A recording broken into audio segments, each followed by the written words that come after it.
I didn't know that the Canadian tax system is actually that complicated as compared to other countries.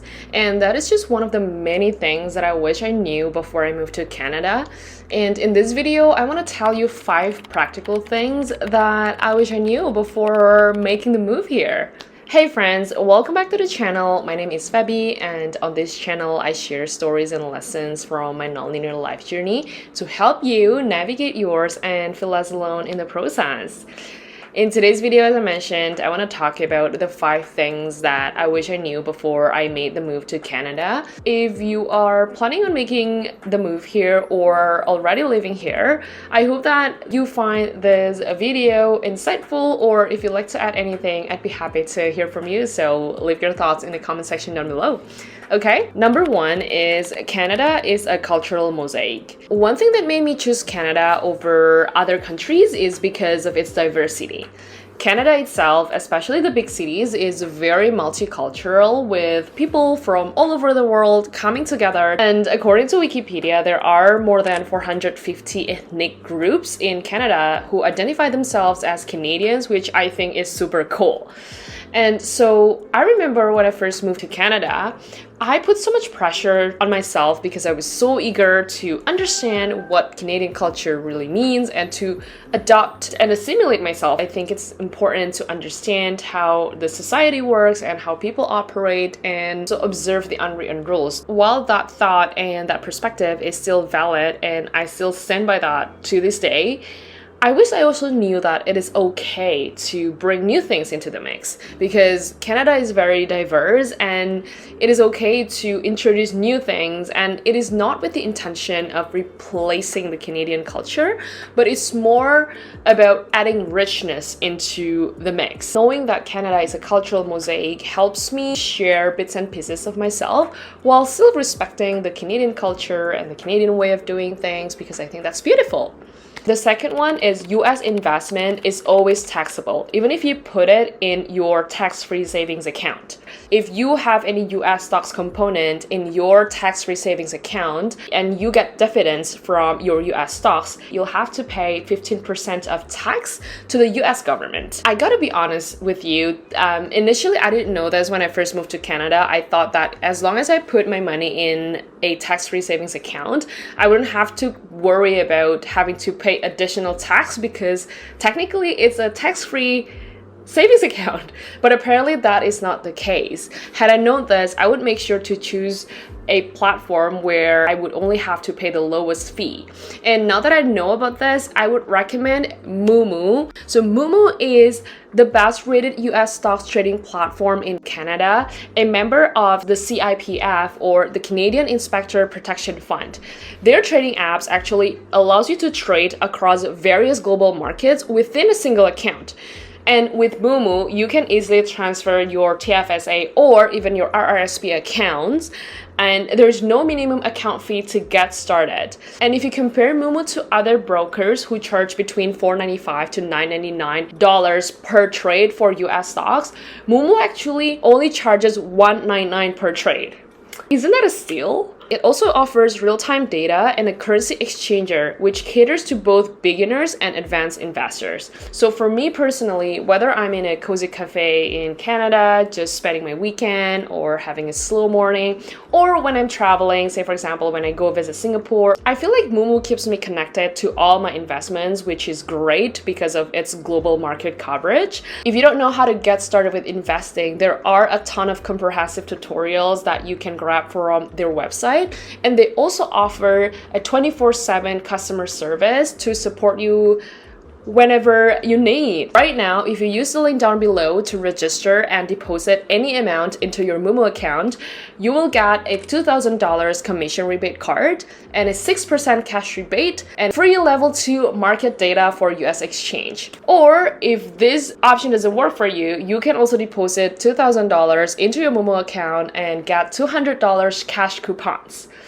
Now, I know that some of you might already have existing investments in other financial institutions. So if you're looking to transfer your existing investment to your Momo account, you can get up to $1,200 cash coupons or an Apple gift card, which I think is a pretty sweet deal. So go and check out the link that I have down below, and keep in mind that this offer won't be here for long because it is a limited time offer, so grab it while it lasts. Number 3 is complicated tax system. So tax system in Canada is not as straightforward, I think, especially for newcomers. In fact, according to the 2022 data that I pulled from taxcomplexity.org, the Canadian tax system ranks 4th most complicated out of 64 countries that participated in that survey, which sort of explains why for people in Canada, especially newcomers, they usually will hire people or an accountant to file their taxes. I think it is because there is a lot of nuances as well as different tax forms that you have to fill out and submit as part of your tax return. Additionally, when you file your taxes, you'll also have to use a certified third-party tax filing software, which I found fascinating initially because I thought the tax filing software would be attached to the government body in Canada who owns the tax system here in Canada, but apparently that is not the case. Before we move on to the next point, if you like this video, let me know in the comments down below or give this video a thumbs up so I know what to make next, because I'm constantly looking for ideas and thinking about what would be helpful for my audience, so your feedback would be greatly appreciated. The 4th one is Canadian school recognition. When I first chose to study in Canada, I researched top ranking schools in the country, and after weighing the pros and cons of my option, I decided to settle with the University of Alberta in Edmonton. I actually talked about the reason why I chose Edmonton and I chose the U of A in this other video, so if you're interested in diving deeper into that topic, you can click on that video and you can check that out. And so after I started my program and got to familiarize myself more with how the school ranking system works here, I noticed that there are some nuances, and the recognition system can be situational depending on where you're at in the country and who you talk to. So what I mean by this is, for example, there are some universities that are recognized nationally. However, there are also some universities that are considered top tier schools only regionally, for example, only in the East or only in the West, or some are even provincially. So once you get out of that province, your degree from that particular university might seem less valuable as compared to when you are in that province, if that makes sense. And I think the takeaway from this is that don't get too fixated on the school ranking system here. I'm not saying that don't aim for target schools, because I do think that there is still advantage for being part of a target school, the alumni network that you get access to, and the types of industries that your alumni are in. That all would help you build your career. However, it's not the end of the world if you don't go to a target school per se. Number 5 is credit score is super important.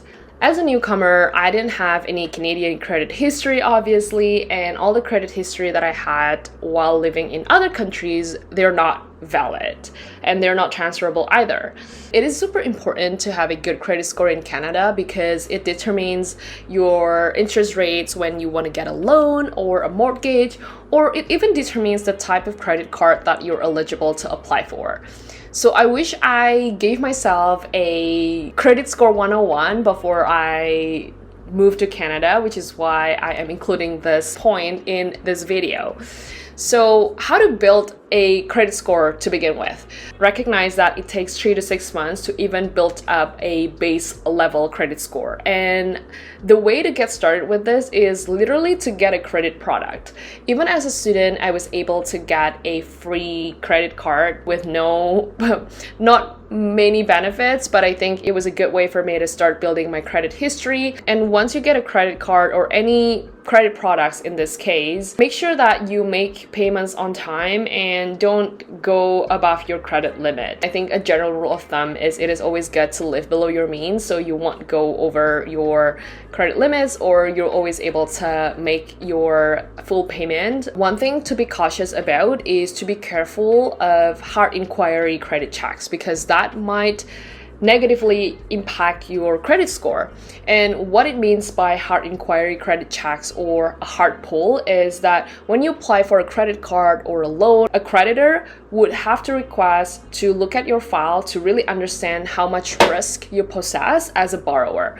And while this is inevitable, because when you apply for a new line of credit or a credit card, they will always have to do a hard pull, but I would recommend being strategic with this. Like, don't go and casually apply for 5 credit cards in a week, for example, because it shows that you're desperate, and that may negatively affect your credit score, because then the creditor has to do multiple hard pulls within a week. So just be very intentional when you want to apply for a new credit card or a loan or a mortgage. Okay, that is all I have for today. Let me know what you think of this video. Leave me a comment down below, or if you have anything to add, please feel free to also share your thoughts in the comment section down below. And I hope you have a good day, and I'll see you in the next video. Bye bye.